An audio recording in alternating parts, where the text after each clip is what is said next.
Well, today's Saturday, and that means it's the weekend. And every once in a while on a weekend, if there's not a super huge pressing news story that I'm dying to discuss in detail, I like to try and step back and reflect on a lot of the stuff that I've been talking about, so that I can kind of condense my thoughts. And I think I'll do that today regarding Trump's various legal challenges in the courts and where I think things are going. I've had sort of two streams of thought this week in my videos. The first was that I felt like the tide had started to change a little bit in the Trump campaign's favor when those two Michigan or Wayne County, Michigan canvassing board members recanted their certification of the results. They had come out and said, demonstrably, that they were harassed and coerced into essentially conceding to their fellow canvass board members. And you had the governor of Arizona say that he will not certify the results of the election until all pending legal cases in his state are settled. And these, this was, two pieces of good news for the Trump campaign when they have not had a lot of good news, since the election. We've had a lot of talk, and I have been. I've tried to humor them, but at the same time, I do not know what information Rudy Giuliani and specifically Sidney Powell, and I'll get to her in a minute, actually have. I'm listening to what they're saying. It sounds quite damning, but they don't, they haven't revealed their cards yet. But this week, they had a big press conference, both Giuliani, Powell, and Jenna Ellis, one of Trump's other attorneys who's very public, discussing what they're going to do moving forward. They described that as an opening statement. They essentially said, this is just the beginning of our challenges. We're not going to go into extreme detail. And so essentially, they were just trying to build hype. And I was critical of this because I thought that what Sidney Powell said was outrageous, I'd say, but I don't mean outrageous that she said it. Just the content of what she was saying should outrage people for one of two reasons. Either because it's true and that a crime of that level was actually perpetrated, that should be outrageous, and two, if she's lying and accusing people of committing a crime of that magnitude, and I don't know what sort of outraged people should be right now. And this is very frustrating, I think, for everyone, because this is a very public case, and obviously it involves all Americans. All Americans have a stake in these pending legal challenges, and for her to just come out and make that statement and to say very similar things on largely the Lou Dobbs show, or Lou Dobbs Tonight. That's where most of the clips of Powell, that's where the whole release the Kraken thing first started. And it sounds rather bombastic to me. And again, I'm just saying, as a preface, I've been critical of this. With that said, however, since the beginning, or since the day after the election, I have been talking about, hey, we don't know what the final results will be, and we have to wait on the legal challenges. I said that the morning after the election because I knew it was certain that these things were going to be challenged because there were clear irregularities. The 4 a.m. dump being, the most notable, the most obvious. And I've said that, I'm willing to give these people, Giuliani in particular, but I guess to a lesser degree, or to a certain degree, Powell, even though I'm not familiar with her personally. I know that she represented Flynn, but again, outside of that, I don't, I don't really have an opinion of her personal integrity. I don't know her well enough to form an opinion of her. But I'm willing to say, okay, they're making these claims, and they have to, something has to come of this before December the 8th, the safe harbor date for certification. And, we'll know by then. So I'm willing to give them a bit of latitude. But as they kept saying these things, and they kept saying these things, and nothing was happening, at least, that the public could see, um, I and others, I think appropriately, we're becoming a bit impatient. And while I'm not going to go flat out and call her a liar or something like that, because I have no evidence to back it up that she's a liar or that Rudy Giuliani is a liar or anything like that. And by the way, I'm far less. I think that Giuliani's story on its face, which I guess will outline the differences between what Giuliani is alleging and the sorts of things that Powell is alleging. Giuliani is taking the part of the case that's election law. That's what he's been focusing on, saying that the election laws were not followed. You didn't have proper observation of absentee ballots. There wasn't proper signature confirmation. These are things that I can wrap my head around that are very plausible.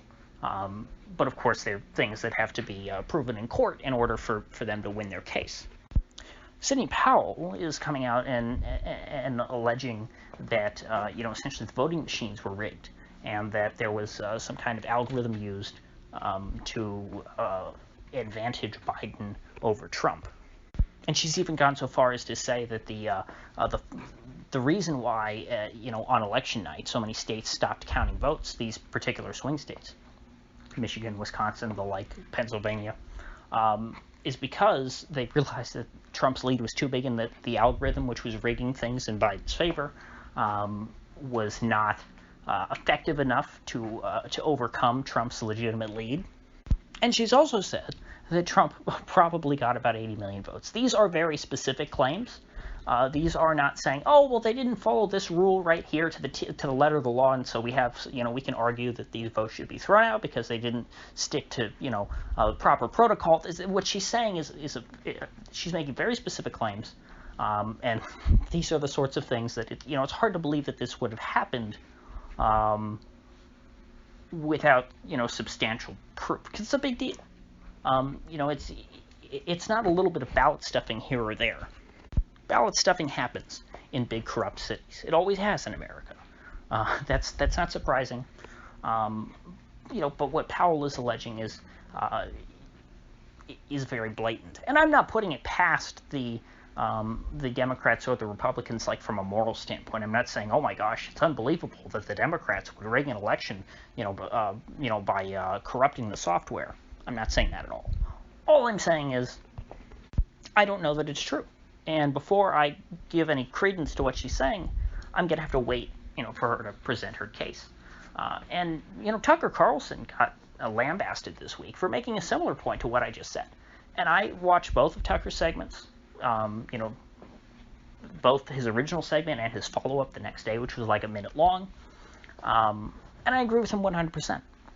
I do not think that it is that he's somehow a traitor to the president or something, even though I can't be a traitor to the president since I wasn't exactly a supporter of his to begin with.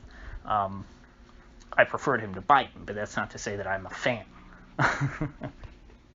But Tucker Carlson is not a traitor because he's asking for evidence and not just taking the Sidney Powell woman at her word.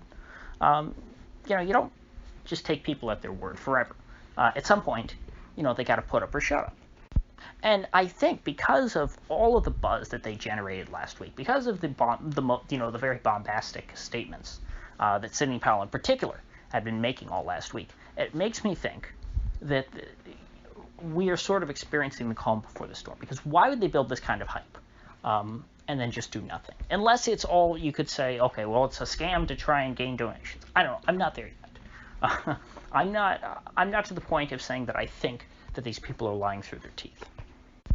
I still tend to believe that Giuliani and Powell genuinely believe what they're saying. I just don't know necessarily that their evidence will convince me. That's what I'm waiting for. I'm not saying that they are liars. I'm saying that I don't know how convincing their evidence is or how damning it is. In fact, the way that Sidney Powell's voice was trembling during the press conference this week suggests to me that she very much believes everything she's saying. And on Friday, I can't remember on what program, I believe it was on a radio program, or maybe it was the Washington Examiner podcast, I want to say, which I don't listen to, I must confess. I believe she promised, or maybe it was on Glenn Beck. Yeah, but anyway, on Friday, Sidney Powell promised that there's going to be court filings this coming week. And so last week may have all been, trying to build hype before they finally drop something that is very damning and concrete. And I'd say it needs to happen. They're running out of time. They got 2 weeks left. December 8th is coming up. Next week is Thanksgiving. And after that, there's not that much time before, the safe harbor date for the Electoral College. And then a week, 6 days after that, the Electoral College meets. And past that point, you can only hope for a moral victory. And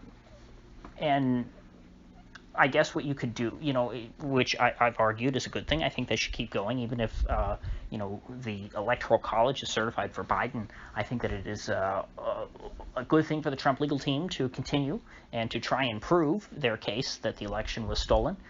Even if Biden ends up becoming president, then it'll be at best a Pyrrhic victory, and people will say, yeah, we know that you're totally illegitimate, Joe. You did not win, and double so when his vice president, who didn't even run for president, takes over for him inevitably. With all that said, however, I think that the Trump legal team still has a good chance of flipping this in favor of the president, because as it stands so far, remember what I talked about with with Arizona, the governor saying he won't certify the results until the legal challenges are finished. Well, if the Trump legal team keeps their challenge in Arizona legally alive until December 8th, then Arizona will not send any delegation to the Electoral College. And so that right there is 11 votes off the board for Biden, so he's down to 295 at that point. Then you have Michigan. Trump met with the Speaker of the House and the Senate Majority Leader, both Republicans from Michigan, and I would tend to believe that the two Republican members of the Michigan State Canvassing Board will not vote to certify the results, just like the two Republican members of the Wayne County Canvassing Board tried not to certify the results. And then they were pressured into it because of death threats for their kids and things. And then they recanted that. I don't think that the state level Republican canvassers will make the same mistake. I think that they probably will block this.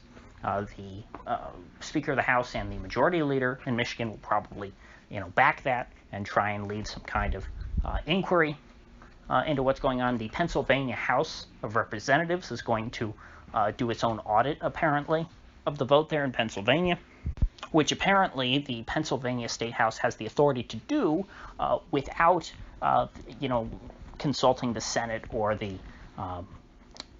governor. It doesn't have to be passed like a normal law. It is just a resolution. It's a power that the House has, which it should have. I would think that the House of Representatives of anybody should have the authority to try and audit an election. The House of Representatives is supposed to be the government body that is closest, that most closely represents the interests of ordinary people. And so with all this in mind, if the certification of Michigan is blocked or does not occur by December the 8th, that's another 16 votes off the board for Biden, so he's down to 279. And if this audit in Pennsylvania leads to the discovery of sufficient irregularities that Pennsylvania is unable to certify the results, then that's another 20 points off the board for Biden. He's down to 259. And if Biden doesn't get 270, it goes to the House. And so there you go. That's how Trump can win. So there's a very viable path to victory there. And that, by the way, is not even including the court challenges. All I just said there was sort of the state procedure, not even the Trump legal team. I mean, that's stuff that is unrelated to the Trump legal team. And in fact, the Trump legal team dropped their lawsuit in Michigan because they say, oh, well, we already won the results. It's not going to be certified, so we're not going to continue a lawsuit there. That's redundant. So the Trump legal team, now this might come back to bite them, but as of right now, they're very confident that the Michigan results are not going to be certified. They're not contesting it at this point. They're not suing. They're saying, no, good, the state is doing its job. The state is going to handle the problems that happened with their election.